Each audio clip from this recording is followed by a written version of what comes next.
δεν χρειάζεται και πάρα πολύ μεγάλη μόρφωση, να το πω έτσι. Να είσαι πάρα πολύ γραμματιζόμενος για να μπορέσεις να καταλάβεις αυτά που συμβαίνουν γύρω μας σήμερα, γενικά στον πλανήτη, ειδικά στην Ελλάδα, και γιατί κάποιοι θέλουν τόσο πολύ να το καταφέρουν πρώτα με τους Έλληνες και μετά με όλους τους υπόλοιπους λαούς, έθνη του πλανήτη. Οι Έλληνες, ευτυχώς ή δυστυχώς, είμαστε κάπως αντίθεση σαν λαός. Δεν κατάφεραν να μας διαλύσουν μέσα από τον Ιουστινιανό κώδικα. Ο Ιουστινιανός ήταν πολύ μεγάλος άντρας και μάλιστα υπάρχει και το άγαλμά του στη χώρα του.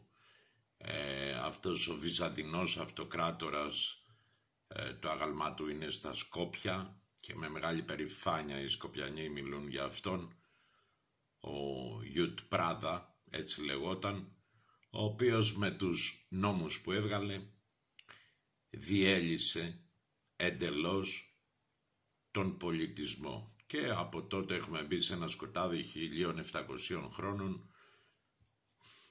Δεν ξέρουμε τι πάει να πει φιλοσοφία, δεν ξέρουμε τι πάει να πει γεωμετρία, μαθηματικά. Αυτοί φταίνε για αυτό, αυτοί φταίνε για πάρα πολλά. Και όταν λέω αυτοί, εννοώ αυτούς οι οποίοι αυτή τη στιγμή που μιλάμε μάχονται μεταξύ τους για το ποιος θα επικρατήσει στον πλανήτη. Από τη δικιά του μεριά έχουμε τους τραπεζίτες και τους βασιλιάδες. Οι τραπεζίτες με τους βασιλιάδες, οι τραπεζίτες κάνουν πάρα πολύ καλά τη δουλειά τους, θέλουν τους ανθρώπους να τους έχουν δούλους και να εξυπηρετούνται μόνο τα συμφέροντά τους. Αυτοί που είναι βασιλιάδες θέλουν να είναι βασιλιάδες ελαίου Θεού, όπως ήταν και παλιά, και βλέπουμε ένα πόλεμο να υπάρχει. Ακόμα και αυτό που γίνεται πάνω στη Ρωσία και στην Ουκρανία είναι ένας δικός τους πόλεμος για το ποιος θα επικρατήσει επάνω στον άλλον, και όλοι προέρχονται από το ίδιο μέρος της γης. Γνωρίζετε αρκετοί ότι υπάρχουν οι 12 φυλές του Ισραήλ και υπάρχει και η 13η φυλή. Η 13η φυλή λοιπόν είναι αυτή που είναι και οι βασιλιάδες, είναι και οι τραπεζίτες. Είναι μια φυλή η οποία προήλθε από τα βάθη της Ανατολής και κάνει πάρα πολύ καλά τη δουλειά της εδώ και χιλιάδες χρόνια. Οι Εσκεναζοί, Χαζάροι, κατά τα άλλα Εβραίοι. Οι Εβραίοι, οι 12 φυλές, σαν ένα άλλο λόμπι, το οποίο κατ' εμέ οι Εβραίοι αυτοί έγιναν υποχείρια της 13ης φυλής και τους χρησιμοποιεί κατά κόρον. Αρκετοί Εβραίοι έχουν πάρει χαμπάρι τι έχει παιχτεί στην πλάτη τους, άσχετα που δεν μαθαίνετε γύρω-γύρω. Τέλος πάντων, όπως προείπα, εάν καταφέρουν να τελειώσουν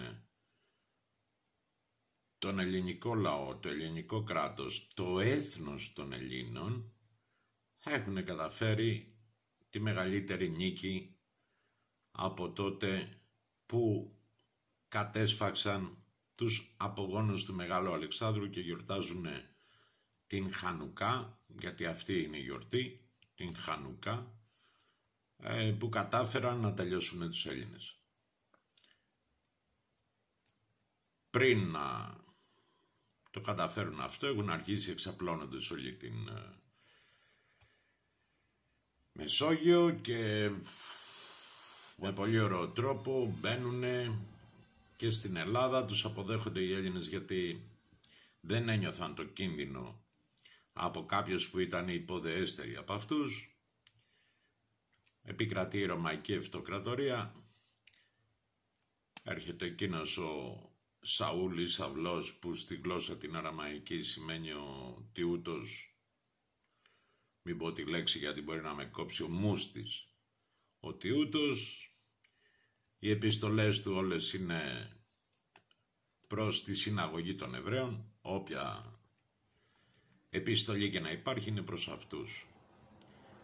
Και φτάνουμε μετά από αυτό τη λίγο ιστορία, φτάνουμε στο σήμερα και στον Υπουργό Προστασίας του Πολίτη, τον κύριο Οικονόμου, ο οποίος πότε ήταν 18 Ενάτου, λέει από το 2026 και μετά, όποιος δεν έχει νέου τύπου ταυτότητα δεν θα μπορεί να έχει άλλη. Και όχι μόνο αυτό, εάν δεν έχεις τη νέου τύπου ταυτότητα, δεν θα μπορείς να κάνεις κουμάντο σε αυτά τα λεφτά που ετοιμάζονται να τα βάλουν σε ένα cloud, κάπου στο ίντερνετ. Ήδη συμβαίνει με τα χρήματα των ανθρώπων που παίρνουν διάφορα επιδόματα, τα οποία επιδόματα δεν μπορούν σαν χρήμα να το σηκώσουν από την τράπεζα, πρέπει να το ξοδέψουν σε αγορές, δεν είναι χρήμα δηλαδή. Και το σίγουρο είναι ότι από το Πρωθυπουργό στη ΔΕΘ, από 1η Πρώτου 2024, όλες οι συναλλαγές θα πρέπει να γίνονται με κάρτα. Από το τέλος του Οκτώβρη και μετά φτιάχνουν και αυτό το χρήμα, το κουκουρούκου που λέω εγώ, που είναι κάπου, που δεν θα το έχεις στα χέρια σου, δεν θα το έχεις στη τσέπη σου, είναι σίγουρο. Και όλο αυτό μας έγινε συνήθιος σε μια διάρκεια 22 χρόνων, κάπου εκεί. Τότε που οι τράπεζες μας έδιναν χωρίς να το θέλουμε, γιατί έρχονταν μια συστημένη επιστολή σπίτι σου, την παραλάμβανες και σου λέγει ότι αν ενεργοποιήσεις αυτή τη στιγμή αυτή την κάρτα, ή της ηλικίας μου θα το θυμάστε, αυτή την κάρτα μπορείς να πάρεις άνετα και να ξοδέψεις 5.000 ευρώ που τα θες εσύ και θα τα δώσεις λίγο-λίγο, γιατί είναι μια πιστωτική κάρτα με ένα ανοιχτό υπόλοιπο. Τότε είχαμε και το χρηματιστήριο. Πολλοί θυμάστε ότι το χρηματιστήριο είχαν βάλει όλο τον κόσμο να παίζει στο χρηματιστήριο, είχαν ανοίξει και γύρω-γύρω ένα κάρο εταιρείες που μπαίνανε μέσα οι παίχτες και έκαναν τα νταλαβέρια τους, αγοραπολισίες. Είχαν γίνει τότε όλοι οι Έλληνες ειδικοί επί του χρηματιστηρίου και μάλιστα έδιναν και συμβουλές. Κάτι τεράστιες φούσκες. Μετά ήρθε το ευρώ, άλλη μια φούσκα, η οποία υποχρεωτικά μπήκαμε, θέλαμε δεν θέλαμε, ενώ υπήρχαν άλλα κράτη όπως ήταν το Ηνωμένο Βασίλειο ή αλλιώς Αγγλία, δεν θέλουν να τη λένε Αγγλία, γιατί όταν πήγαιναν οι Έλληνες γύρω-γύρω από το Γιβραλτάρ έβλεπαν αυτή τη χώρα και έβλεπαν μία Αγγλία, μία γωνία δηλαδή, και την είπαν Αγγλία. Θέλουν να το λένε Great Britain. Το Great Britain παρέμεινε με δικό του νόμισμα, γιατί κάθε κράτος έχει το δικαίωμα αυτό, ας υπάρχει το ευρώ. Τέλος πάντων, και μας μπλέξανε σε ένα τεράστιο ψέμα, που τότε ένας μισθός ήταν σημερινά 700 ευρώ, άντε 800 ευρώ, και το ψωμί έκανε 15 λεπτά. Σήμερα λοιπόν έχουμε το ψωμί να κάνει 1 ευρώ και 40 λεπτά, και ο μισθός να συνεχίζει να είναι στα 700 ευρώ. Με όλα γύρω μας πάρα πολύ ακριβά. Αυτό τι σημαίνει? Ότι κάποιοι παίζουν όχι με την ποσότητα των χρημάτων, αλλά με την αξία του πλούτου, ο οποίος πλούτος δεν υπάρχει, είναι ένας αέρας κοπανιστός εδώ και πάρα πολλά χρόνια, και θα σας εξηγήσω στη διάρκεια του βίντεο πώς δημιουργήθηκε ο αέρας κοπανιστός. Παίζουν λοιπόν στην πλάτη μας με κάτι το οποίο δεν υπάρχει, δεν αντιστοιχεί σε πλούτο, από την εποχή του Bretton Woods, που αποφασίστηκε ότι δεν θα υπάρχει αντίκρισμα σε κάτι πολύτιμο, σε κάτι πλούτο, και τα λεφτά θα μπορούν να βγαίνουν έτσι όπως γουστάρουν. Γι' αυτό κιόλας Οι κεντρικές τράπεζες παγκοσμίως είναι αυτές οι οποίες εκδίδουν το χρήμα και το χρήμα δεν αντιστοιχεί πουθενά. Είναι απλά χαρτιά, είναι χαρτοπετσέτες που έχουν τυπωμένες κάποιες αξίες επάνω και επειδή μας πέρασαν σε αυτό το στάδιο, γιατί ποιος θα ξεχάσει ότι μια κυβέρνηση Μητσοτάκη παλιότερα είχε πει ότι θα πρέπει να δώσουν όλοι όσες λίρες είχαν στα σεντούκια, διότι σε λίγο καιρό η λίρα θα είχαν την αξία της σαν χρυσός και πήγαν όλοι οι Έλληνες το έκαναν. Μετά μας φτωχοποίησαν και μάλιστα υπήρχαν πάρα πολλά μαγαζιά, θα τα θυμάστε, που αγόραζαν χρυσό και όχι σαν χρυσό αλλά σαν κόσμημα. Ποιος θα το ξεχάσει? Πάρα πολλοί Έλληνες βρέθηκαν σε δυσκολία και εκποίησαν ό,τι χρυσό είχαν. Η κυβέρνηση Σιμίτη ένα πολύ μεγάλο κομμάτι του χρυσού της Ελλάδας το έστειλε έξω διαμέσω της Τραπέζης της Ελλάδας, την οποία Τράπεζα της Ελλάδας όμως δεν έχει κανένα δικαίωμα ή οποιαδήποτε κυβέρνηση. Η Τράπεζα της Ελλάδος είναι ένα ίδρυμα το οποίο δρά αυτοβούλος και ανεξάρτητα από το τι θα πει η εκάστοτε κυβέρνηση. Δεν είναι κάτι δικό μου αυτό, μπορείτε να μπείτε και να δείτε και να διαβάσετε, μόνο θα σας τα διαβάσω εγώ γιατί έχω ανοιχτά διάφορα site μπροστά μου που μπορώ και διαβάζω και θα σας τα εξηγήσω ένα προς ένα. Τι κατάφερα λοιπόν ήταν αυτό που είπε ο Πάγκαλος κάποια φορά, ότι μαζί τα φάγαμε. Και βέβαια μαζί τα φάγαμε και πολύ καλά κάναμε και τα φάγαμε, διότι πάντα θα μας έκαναν συνένοχους σε οτιδήποτε έκαναν και μας το φέρνανε με τέτοιο ωραίο τρόπο που μετά δεν μπορούσαμε να πούμε κάτι, διότι ήμασταν συνένοχοι. Δεν ήμασταν. Στο χρηματιστήριο δεν ήμασταν. Οπότε μαζί τα φάγαμε. Καλά είπε ο άνθρωπος, ήξερε τι έλεγε. Εμείς δεν καταλαβαίναμε τι έλεγε. Θα πρέπει λοιπόν να πάρουμε το πράγμα και να το πάμε αρκετά πίσω πριν από τη χριστιανική χρονολόγηση του ανύπαρκτου και να καταλάβουμε τι έχει γίνει ακριβώς με το χρήμα. Το χρήμα ξεκίνησε από την Μικρά Ασία. Δεν λεγόταν Μικρά Ασία φυσικά, τότε που ξεκίνησε το χρήμα λεγόταν Λιδία. Από τη Λιδία λοιπόν ξεκίνησε και μάλιστα είναι κάτι πολύ ωραίο που το λέμε, ότι αυτός έχει πακτολό πλούτου, πακτολό χρημάτων, διότι ο πακτολός ποταμός κατέβαζε κομμάτια πολύτιμου μετάλλου σε μορφή σφαιριδίων όπως κατεβάζουν τα ποτάμια και το έπαιρναν αυτό το σφαιρίδιο και για να του δώσουν την αξία που έπρεπε απλά του πάταγαν από πάνω μία σφραγίδα ώστε να πούν ότι αυτό έχει αξία. Για να μην ανταλλάσσουν οι άνθρωποι λοιπόν εμπορεύματα, φτιάχτηκε το νόμισμα. Το πρώτο νόμισμα λοιπόν ήταν ελληνική εφεύρεση. Βάζανε τη σφραγίδα από πάνω μέχρι που κάποια στιγμή από την πολύ την πίεση το σφαιρίδιο άρχισε να πλαγκουτσώνει. Βάλανε και από κάτω, βάλανε και από πάνω, χτυπάγανε με ένα σφυρί και δημιουργούσαν το νόμισμα. Αυτό λοιπόν το νόμισμα είχε κάποια αξία, ήταν χρυσό, είχε κάποια αξία, το σφράγιζαν και με τη σφραγίδα άλλες φορές του βασιλιά ή όπως ήθελαν αυτοί για να δώσουν συγκεκριμένη αξία και να εγγυηθεί ότι ήταν έτσι αυτή η αξία του. Από τότε λοιπόν οι Έλληνες επειδή είχαν το μεγαλύτερο διακομετακομιστικό κέντρο στο τότε γνωστό κόσμο που ήταν ο Πειραιάς, στον Πειραιά υπήρχαν αυτοί που ασχολόντουσαν με τα νομίσματα που γινόταν το εμπόριο εκεί.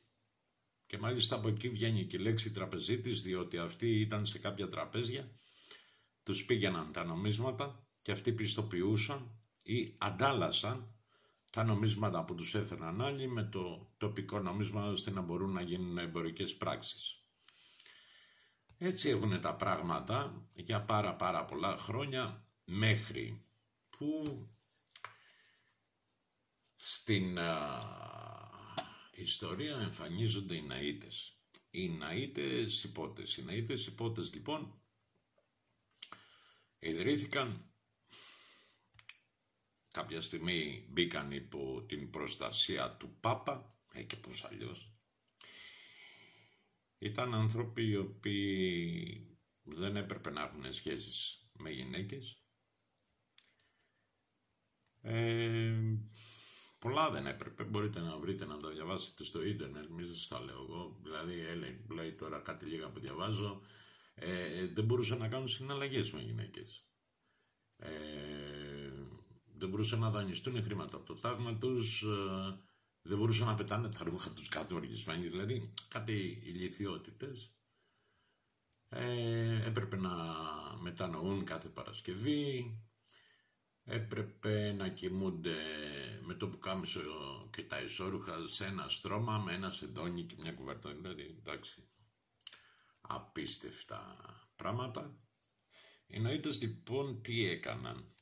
Εκτός όλων των άλλων τους δόθηκε το δικαίωμα, εάν κάποιος άνθρωπος είχε λεφτά και ήθελε, οι Ναΐτες είχαν παντού παραρτήματα, μάλιστα ιδρύθηκαν για να προστατέψουν τους προσκυνητές οι οποίοι πήγαιναν στην Ιερουσαλήμ. Γιατί εκεί είναι το κεντρικό μαγαζί, η κεντρική πηγή, πήγαν στην Ιερουσαλήμ και ιδρύθηκαν αυτοί για να προστατεύουν τους χριστιανούς που πήγαιναν τότε εκεί. Όμως τους δόθηκε το δικαίωμα του τόκου. Η μεγαλύτερη πατέντα αυτών των επικυρίαρχων που λέγαμε πριν, τον Ασχεναζή, είναι αυτός ο τόκος. Τους δόθηκε το δικαίωμα του τόκου. Και πώς τους δόθηκε το δικαίωμα του τόκου? Όχι απλά από τα δανεικά λεφτά.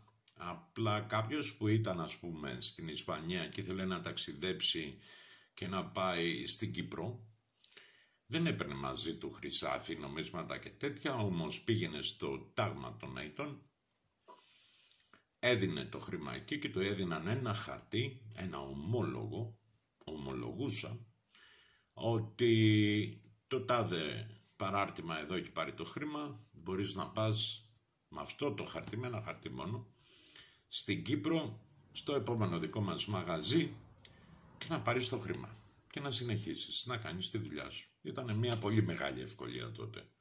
Αμέλα όμως που ξεκίνησε ο τόκος, διότι έπαιρναν προμήθεια για αυτό που έκαναν. Τίποτα δεν ήταν τσάμπα. Έπαιρναν προμήθεια. Παίρνοντας λοιπόν προμήθεια, ιδρύουν και αργότερα την πρώτη τράπεζα στον κόσμο, η οποία, μισό λεπτό γιατί την είχα ανοίξει, αλλά εδώ είναι. Η πρώτη τράπεζα στον κόσμο λοιπόν την ιδρύουν οι Ναΐτες τον 14ο αιώνα στη Φλωρεντία της Ιταλίας.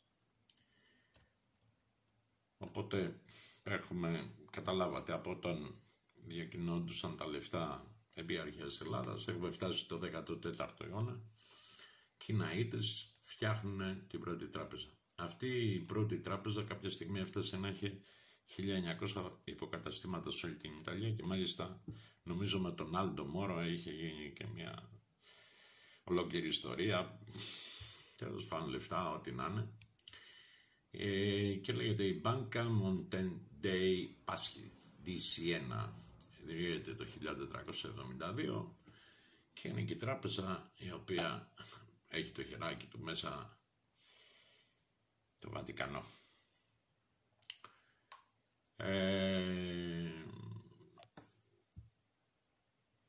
Τι ωραία πράγματα, με τις ευλογίες κάποιων ιεραρχών. Ιδρύουν λοιπόν την τράπεζα και ξεκινάει ο τόκος, μεγάλη εφεύρεση ο τόκος. Όμως πάμε λίγο στα δικά μας και ας αφήσουμε αυτούς. Πρώτη τράπεζα που ιδρύεται στην Ελλάδα είναι στην Κέρκυρα, η Ιωνική. Έχουμε τουρκοκρατία στην Ελλάδα, υπάρχει η Ιωνική. Και μόλις γίνεται η επανάσταση, την οποία επανάσταση, πια εδώ θα σταθώ λίγο σε κάτι άλλο εκτός από το οικονομικό, γίνεται η επανάσταση, την ξέρουν 30 άτομα, πετυχαίνει η επανάσταση, έχουμε 163-165 καταγεγραμμένες επαναστάσεις στην τουρκοκρατία, σε καμία δεν υπήρχε παπάς ιεράρχης, αυτό να σημειωθεί. Τέλος πάντων γίνεται η επανάσταση, πετυχαίνει η επανάσταση, όμως ο λαός δεν ξέρει τι πρέπει να κάνει μετά από την επανάσταση. Καταφέρνουν λοιπόν αυτοί που κάνουν κουμάντο στον πλανήτη, αυτοί που λέγαμε πριν, καθαρίζουν αυτά τα 20, 30, 40, 50 άτομα που ήταν, που ήξεραν τι πρέπει να κάνουν μετά, και μάλιστα χτες ήταν εκεί μέρα, σαν και χτες σκοτώθηκε ο Καποδίστρια, σκοτώσαν τον Καποδίστρια, αυτοί σκοτώσαν τον Καποδίστρια, ο οποίος είχε ιδρύσει και τράπεζα και νόμισμα, το Φοινικά είχε φτιάξει και πολλά άλλα πράγματα. Σκοτώνουν λοιπόν όλους αυτούς που κάνουν την επανάσταση και συνέχισαν να κυβερνάνε οι ίδιοι που κυβερνούσαν και πριν. Γι' αυτό κιόλας σαν ακούω κάποιους που μου λένε επαναστάσεις και έλα να μπούμε στη Βουλή και να φάμε τους 300 και αυτά τα θεωρώ παπαριές Μαρίτσα μου, διότι και τα κλειδιά να σου δώσω να μπει στη Βουλή η επόμενη μέρα δεν θα μπορεί να περιγράφεται, μην περιγράψουμε την επόμενη εβδομάδα, διότι ό,τι και να κάνεις, αν δεν έχεις το κουμπί, το κουμπί του τραπεζίτη, δεν μπορείς να κυβερνήσεις. Και εδώ είναι και το παράδειξο ότι ο τραπεζίτης έχει συνέτερο τον παπά. Διότι η πρώτη τράπεζα που φτιάχνεται μετά από όλα αυτά είναι η Εθνική Τράπεζα της Ελλάδος, που πλέον έχει γίνει Εθνική Τράπεζα. Ήταν Εθνική Τράπεζα της Ελλάδος, ήταν η πρώτη τράπεζα που φτιάχνεται 30 Μαρτίου 1841. 30 Μαρτίου 1841 ιδρύεται, αυτό το βλέπω από το Wikipedia, η Εθνική Τράπεζα της Ελλάδος. Πάμε τώρα να δούμε πότε φτιάχτηκε η Τράπεζα της Ελλάδος. Για μισό λεπτό να σας πω τώρα πότε ιδρύθηκε αυτή η εταιρεία. Ιδρύθηκε το 1928. Τι έχουμε? 1841 η Εθνική Τράπεζα της Ελλάδος, 1928 η Τράπεζα της Ελλάδος, η οποία παίρνει το δικαίωμα από την Εθνική Τράπεζα εντελώς να τυπώνει το χρήμα. Η Τράπεζα, λέει, της Ελλάδος είναι κλόνος της Τράπεζας της Αγγλίας και ιδρύθηκε το 1928 με απόφαση της Κοινωνίας των Εθνών και κατ' επιταγή της Τράπεζας της Αγγλίας. Να το αφήσω λίγο αυτό το κομματάκι και να πάμε πάλι λίγο πίσω. Όταν έχει τελειώσει η Επανάσταση στην Ελλάδα, ότι έχουν κάνει και θέλουν οι κυβερνήτες να πάρουν δάνειο. Τότε εμφανίζεται από την Ρωσία ένας Έλλην ομογενής, ο οποίος ήταν ο μεγαλύτερος έμπορος χαβιαριού. Πολλοί θα γνωρίζετε ότι την Βαρβάκιο αγορά στην Αθήνα ή τη Βαρβάκιο σχολή, ένα πολύ καλό σχολείο. Ο Βαρβάκης λοιπόν είναι αυτός που στέλνει επιστολή τότε σε αυτούς που κυβερνούν την Ελλάδα να μην πάνε να πάρουν κανένα δάνειο, αλλά να τους δώσει όσα θέλουν και να αναγυρίστα. Την ιστορία αυτή μπορείτε να την ψάξετε, να την βρείτε και να δείτε αν λέω αλήθεια ή όχι. Ας αφήσουμε όμως αυτό, γιατί είναι μια πικραμένη ιστορία. Ποτέ δεν ήθελαν η Ελλάδα να κυβερνείται από Έλληνες. Πάντα έπρεπε η Ελλάδα να κυβερνείται από Ντον Μέδες. Ψάχτε το να βρείτε. Τώρα, Ντον Μέδες έχουμε. Τα επώνυμα όλων μες στη Βουλή είναι τέτοια. Είναι απογονή εξελληνισμένων Εβραίων. Αυτή είναι μέσα στην Ελληνική Βουλή. Θέλετε, δεν θέλετε, μην σας πω ότι είναι και μέσα στο Υπουργείο Παιδείας. Και πιο πολύ. Τέλος πάντων, το καταστατικό λέει της ίδρυσης τραπέζης της Ελλάδος, κατά εφημισμό είναι της Ελλάδος, τέλος πάντων, θυμίζει λέει κράτος εν κράτη. Καμία ελληνική κυβέρνηση και κανένας οργανισμός δεν μπορεί να παρέμβει ή να επηρεάσει τις αποφάσεις της τραπέζης της Ελλάδος, ενώ δεν υπόκειται σε κανέναν έλεγχο. Ωραία. Εδώ λοιπόν θυμάμαι τη Ζωήτσα την Κωνσταντοπούλου, νομικός, σπουδαγμένη, με μητέρα δημοσιογράφο και πατέρα πολιτικό, μες στα πράγματα χρόνια. Τι θυμάστε τη Ζωήτσα λοιπόν που φώναζε ως σαν πρόεδρος της Βουλής ότι ήθελε το Στουρνάρα στη Βουλή. Κάτσε ρε Ζωή. Δεν βρέθηκε κανένας εκεί μέσα από τη Βουλή που ήξερε, μπορεί να μην ήξερες, μπορεί. Να σου πει ότι ξέρεις, το καταστατικό της ίδρυσης της Τραπέζης της Ελλάδος δεν σου δίνει το δικαίωμα αυτό. Δεν μπορείς να φωνάξεις το διοικητή. Δεν έχεις το δικαίωμα να το κάνεις. Δεν μπορείς να παρέμβεις. Γιατί φώναζες ρε Ζωή τότε, έτσι. Για εντυπώσεις. Εντάξει.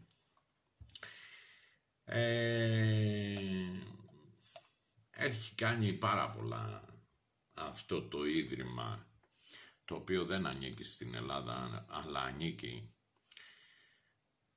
σε αυτούς που έλεγα πριν, τους Εσκηναζί Χαζάρους Εβραίους, οι οποίοι Εσκηναζί Χαζάροι Εβραίοι έχουν κάνει πάρα πολλά. Όποιος θέλει θα ψάξει και την ιστορία του Τιτανικού και ποιοι ήταν στον Τιτανικό και γιατί πήγαιναν στην Αμερική, για ποιο λόγο πήγαιναν στην Αμερική. Γιατί επάνω στον πλανήτη Γη έχουμε 3 κέντρα εξουσίας. Το ένα είναι το θρησκευτικό που είναι το Βατικανό, το άλλο είναι το City of London και το άλλο είναι το City of Washington. Όχι Washington City ούτε London City, City of. Εντάξει, είναι οι πόλεις μες στην πόλη και όλες έχουν ένα χαρακτηριστικό γνώμισμα το οποίο εμφανίζεται όταν τις βλέπεις από ψηλά. Έχουν το σχήμα, ένα σχήμα κλειδαρότρυπας. Όποιος ανοίξει να δει το Βατικανό θα το καταλάβει τι εννοώ. Το Βατικανό από ψηλά εννοώ από το Google. Όποιος ανοίξει και δει την Ουάσιγκτον από ψηλά θα δει την κλειδαρότρυπα. Κλειδαρότρυπα συζητούμε παλαιού τύπου, όχι κλειδαρότρυπα με τα καινούρια κλειδιά, παλαιού τύπου. Αυτοί λοιπόν που ήταν στο Τιτανικό ήταν να πάνε εκεί για να αλλάξουν τα πράγματα, γιατί είχαν μεταφερθεί οι τραπεζίτες, είχαν μεταφέρει τα κέντρα τους στην Αμερική και πήγαιναν για να αλλάξουν το πράγμα. Ο ιδιοκτήτης του Τιτανικού λίγο πριν ακριβώς από το ταξίδι ακύρωσε το να μπει και αυτό στο καράβι. Από αυτή την οικογένεια και από τον ίδιο Νίκο ήταν και ο Χίτλερ.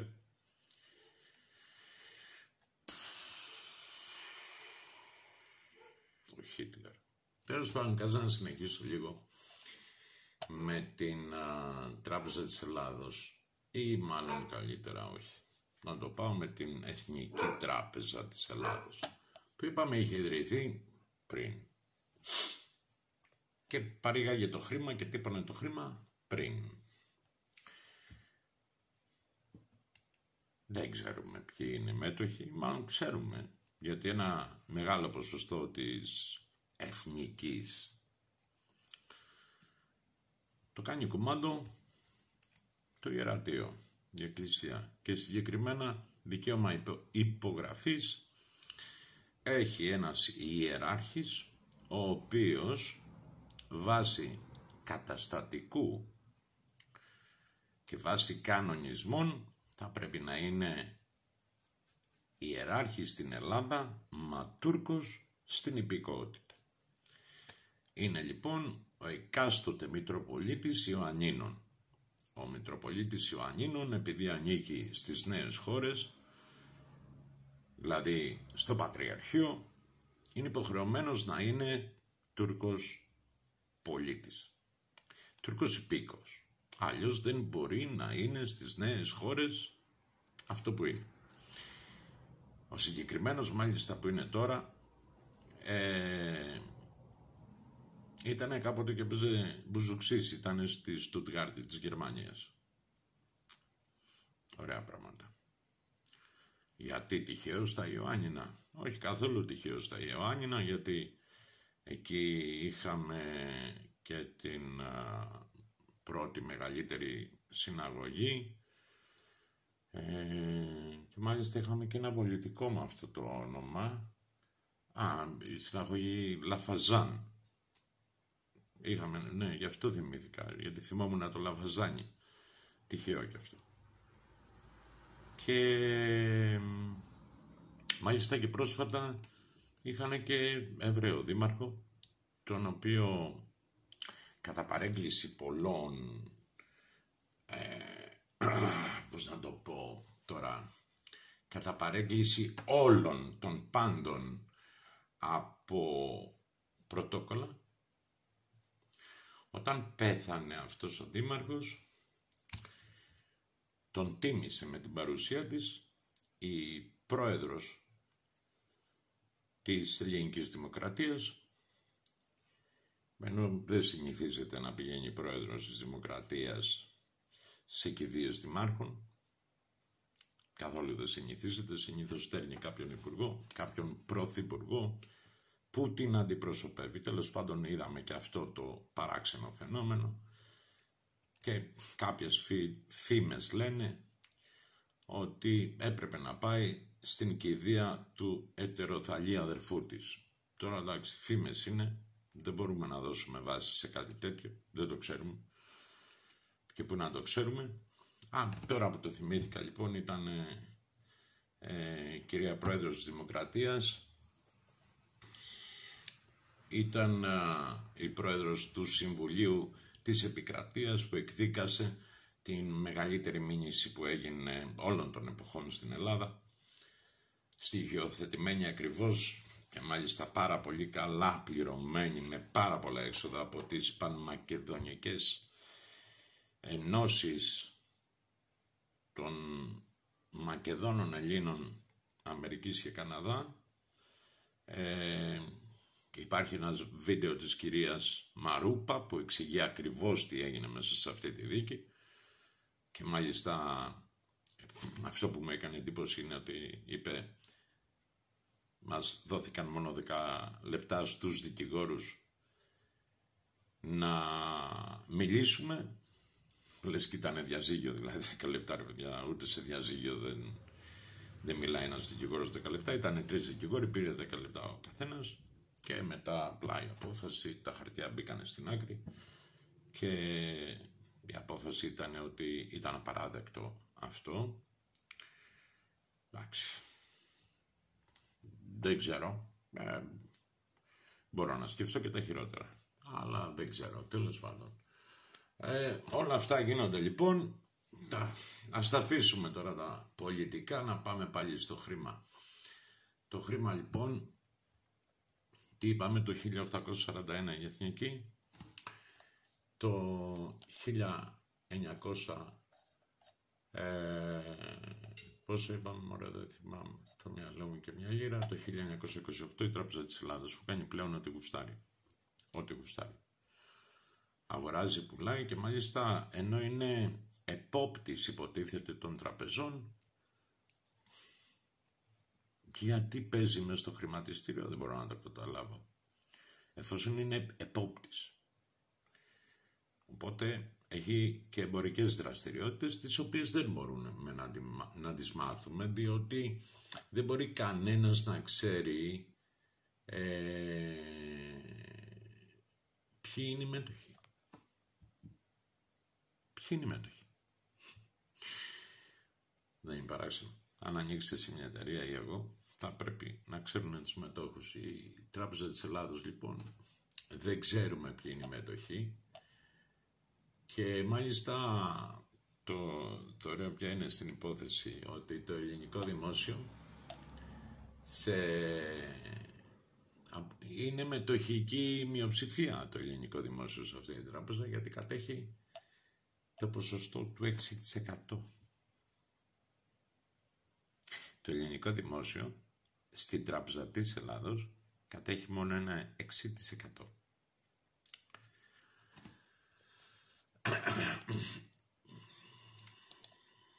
Από μέσα μου έχω πάρει μια σκάλα και κατεβάζω καντήλια αυτή τη στιγμή. Τέλος πάντων. Πάμε λίγο λοιπόν να σας πω και κάτι άλλο. Λίγο πριν να ξεκινήσει ο Χίτλερ όλα αυτά που έκανε, στην Αυστρία συμβαίνει κάτι συνταρακτικό. Είναι μια πόλη η οποία λέγεται Wörgl, W-O, με διαλυτικά που λέγαμε από πάνω, τέλος πάντων, 2 τόνους, R-K-L, Wörgl. Για να τα ανοίξω λίγο να το βρω, μισό λεπτό, με συγχωρείτε. Το πείραμα του Wörgl. Όποιος θέλει ψάχνει και το βρίσκει στο ίντερνετ. Τι ήταν λοιπόν το Wörgl? Το Wörgl ήταν μια πόλη, ο δήμαρχος, ένας μορφωμένος σπουδαγμένος άνθρωπος που είχε διαβάσει κάτι για τα οικονομικά και λέει: κοιτάξτε, δεν πάει η κατάσταση άλλο. Έχω ένα δήμο ο οποίος βρίσκεται σε διάλυση. Έχω πάρα πολύ κόσμο που δεν περνάει καλά. Κάτι πρέπει να κάνω. Και εν έτη 1932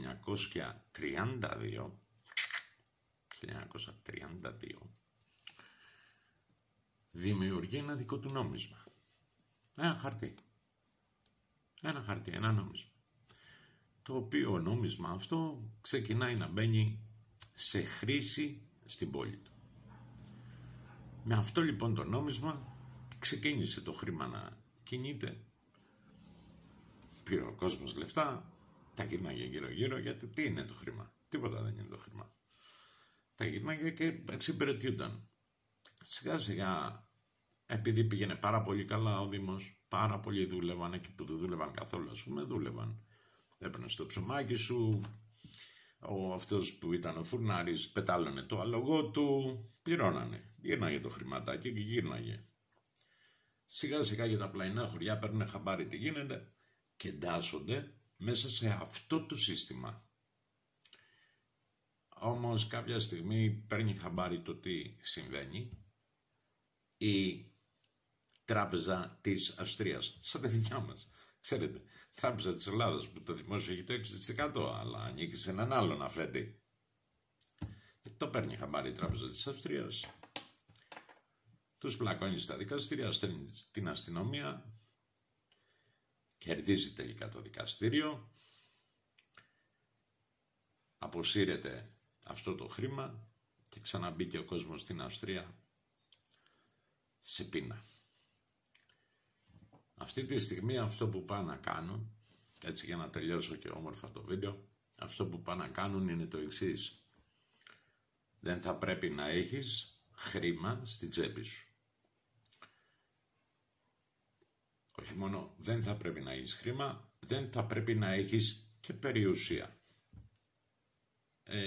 Μάλιστα την περιουσία όχι θα στην πάρουν. Όχι. Θέλουν να στην πάρουν αλλά δεν μπορούν. Κάνανε πόσες κομπίνες με δάνεια που έπαιρνε κόσμος, γιατί υπήρχε μια εποχή ευημερίας πριν από 20 χρόνια και σου λέει πάρε δάνεια να φτιάξεις πράγματα. Μέχρι που τράβηξαν την αξία του πλούτου και σε έμεινες με τα δάνεια. Δεν είναι πολύ μακρινό το παρελθόν στην Κύπρο, 10-11 χρόνια, που έκοψαν τις καταθέσεις στο μισό. Όποιος είχε λεφτά του πήραν τα μισά. Ποιος έχει το κουμπί, αυτό που λέγαμε πριν, ότι κάποιοι μου λένε να κάνουμε επανάσταση και αυτά. Ναι, ποιος έχει το κουμπί, κάνε επανάσταση, πάμε στη Βουλή. Και αν ο τραπεζίτης πατήσει το κουμπί και δεν έχει ο κόσμος για μια εβδομάδα λεφτά, για 2 εβδομάδες λεφτά, ο ίδιος κόσμος εσύ που κάνεις την επανάσταση, που πέτυχε η επανάσταση, λέμε τώρα, γιατί αυτά είναι μαλακίες, παπαριές Μαρίτσα μου, ο ίδιος ο κόσμος θα σε λιντσάρει για να ξανάρθει ο παλιός, δεν μπορεί να συνεχίσει να τρώει. Ξέρετε, τα καντήλια πάλι, συγγνώμη να ανάψω μία τζούρα. Δεν το κόβω. Το κόβω, δεν το κόβω.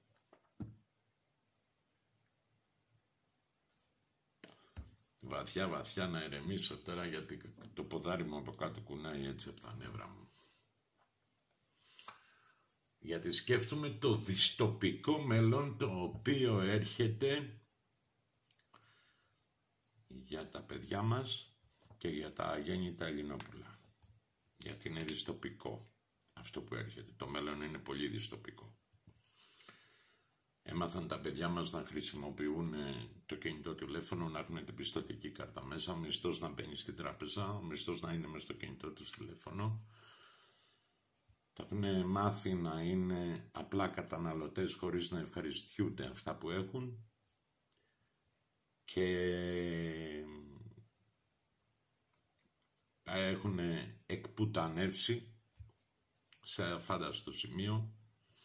Τους έχουν δημιουργήσει ανάγκες σε αφάνταστο σημείο, αλλά το πράγμα πηγαίνει στο ότι δεν θα έχεις περιουσία, δεν θα είναι δικιά σου, εσύ θα την πουλήσεις. Αυτό συμβαίνει και με τον τουρισμό, επειδή είναι και δουλειά μου, ασχολούμαι χρόνια με τον τουρισμό. Πριν 5 χρόνια, αν έρχονταν κάποιος στη Μύκονο ή στη Σαντορίνη και λέγε φίλε το πουλάς, ο άλλος του κάνε, δεν του μίλαγε καν. Τώρα, φέτος και του χρόνου που θα πάει κι άλλο κάτω ο τουρισμός, όχι μόνο θα πουλήσουν και σε πολύ καλή τιμή, αρκεί να σώσουν. Εκεί μας φέρνουν λοιπόν σιγά σιγά μια χώρα η οποία να μην έχει πλούτο, μια χώρα που να μην στηρίζεται στον πλούτο της, το νόμισμά της, το νόμισμα να έχει χαθεί εντελώς, να έχουμε συναλλαγές μόνο ηλεκτρονικές για τη φοροδιαφυγή, παιδιά! Τεράστια φοροδιαφυγή. Εάν μπεις λοιπόν μες στην ΑΔΕ, που είναι μια ανώνυμη εταιρεία η οποία δεν έχει νομική προσωπικότητα, το γράφει στο πρώτο άρθρο όταν ιδρύθηκε, δεν έχει νομική προσωπικότητα, δηλαδή δεν είναι κάτι αέρινο ρε παιδί μου, είναι εξωτικό. Δεν έχει νομική προσωπικότητα αυτό. Μια εταιρεία είναι που μαζεύει τα λεφτά και τα στέλνει έξω. Και να μην έχεις τίποτα, απλά να είσαι χρήστης. Μην ξεχνάμε ότι αυτή τη στιγμή το Hilton που γνωρίζαμε στην Αθήνα σταμάτησε από ξενοδοχείο, θα γίνει διαμερίσματα, στα οποία εσύ με την πλασματική δουλειά σου, με τα πλασματικά λεφτά σου, θα μπορείς να νοικιάσεις ένα διαμέρισμα, στο οποίο διαμέρισμα θα είναι όλα μέσα, μέχρι και που θα σου πλένουν τα σόβρακα, τις κάλτσες, θα σου σιδερώνουν τα πουκάμισα, εσύ θα μπαίνεις στο διαμέρισμα, θα είναι το φαΐ σου έτοιμα, όλα οργανωμένα, αυτοκινητάκι, θα πηγαίνεις, θα αργήσεις στη δουλειά, θα είσαι ένας υπέροχος δούλος, χωρίς ελευθερίες, που θα πρέπει να δουλεύεις, διότι αν σταματήσουν τα λεφτά, που μπορούν πολύ εύκολα να σταματήσουν με ένα κουμπί, απλά δεν θα έχεις τίποτα. Ούτε γη να πατήσεις. Το ζητούμενό τους λοιπόν ήταν οι Έλληνες να μην έχουμε γη να πατήσουμε, να έχουμε συμφωνήσει να πουληθεί η γη μας και να έχουμε, και όπως έχει γίνει η συμφωνία, το Αιγαίο να το έχουμε μαζί. Γιατί θα είμαστε σε πολύ μεγάλη οικονομική ανάγκη και θα πρέπει να το δουλεύουμε μαζί με το γείτονα. Να μην έχεις γη να πατήσεις. Καθόλου γη να πατήσεις. Να μην έχεις σπίτι. Να μην έχεις προσωπικότητα και όλα σου τα λεφτά να είναι μέσα σε ένα συννεφάκι. Συνωμοσία. Σχέδιο. Προφητεία. Ούτως ή άλλως αυτοί έχουν ειδικότητα στις προφητείες, φυτεύουν πριν για να καρποθούν μετά. Δεν υπάρχει λόγος να αγχώνονται για το πότε θα γίνει, γιατί το ίδιο έγινε, τα έγραψε ο Γκούντενχοφ Καλέργη και περιέγραφε την κατάσταση που επικρατεί αυτή τη στιγμή στην Ευρώπη. Μια Ευρώπη η οποία θα είναι άφιλη, άεθνη, μυγάδες θα είμαστε. Τι καλύτερο να μην γνωρίζεις τη ρίζα σου. Να είσαι ξεριζωμένος, αυτό ζητάνε. Να ξεριζώσουν. Όμως αυτοί θέλουν να ξεριζώσουν. Το προσπάθησαν πάρα πολύ. Αλλά αυτή τη στιγμή απέναντι σε αυτούς που τσακώνονται, τους τραπεζίτες με τους βασιλιάδες, υπάρχει ο Έλληνας. Ο Έλληνας ο οποίος κάθεται και τους κοιτάει. Δεν τους κοιτάει για να τους κοιτάει. Τους κοιτάει για να τους μετράει. Και τους μετράει πάρα πολύ καλά. Και όταν θα έρθει η ώρα, επειδή ο Οδυσσέας έχει γυρίσει μέσα στο παλάτι του, αλλά έχει γυρίσει και είναι εξωτερικά φτωχός, αλλά εσωτερικά πάρα πολύ πλούσιος, ενώ οι μνηστήρες είναι εξωτερικά πολύ πλούσιοι, αλλά εσωτερικά πάρα πολύ φτωχοί. Όταν θα έρθει η ώρα, 108 μνηστήρες είναι. Δεν είναι τίποτα. Θα τους τελειώσει και τους 108. Και στο τέλος εκείνο το λιώδη θα τον εβάλει κάτω. Γιατί ήταν το μόνο που ακούμπησε. Θα τον βάλει κάτω, θα τον πιάσει από τα μαλλιά και θα τον κόψει το λαιμουτάκο του. Και μετά θα τελειώσει και τις υπηρέτριες που τους υπηρετούσαν. Αφορμή για αυτό το βιντεάκι το σημερινό ήταν οι τηλεφωνικές συνομιλίες που είχα σήμερα με μια εισπρακτική εταιρεία που μου εμφανίστηκε ως σαν fund του εξωτερικού, που πήρε ένα δικό μου δάνειο στο 15% της αξίας του. Δεν ξέρει τι μου ζητάει. Τέλος πάντων, ήταν πολύ άσχημη η γλώσσα τους και θα το έχετε γευτεί. Αλλά όταν τους έκλεισα το τηλέφωνο και τους πήρα πίσω στο τηλέφωνο και έψαξα λίγο στο ίντερνετ, ήταν απλά μία ελληνική δικηγορική εταιρεία.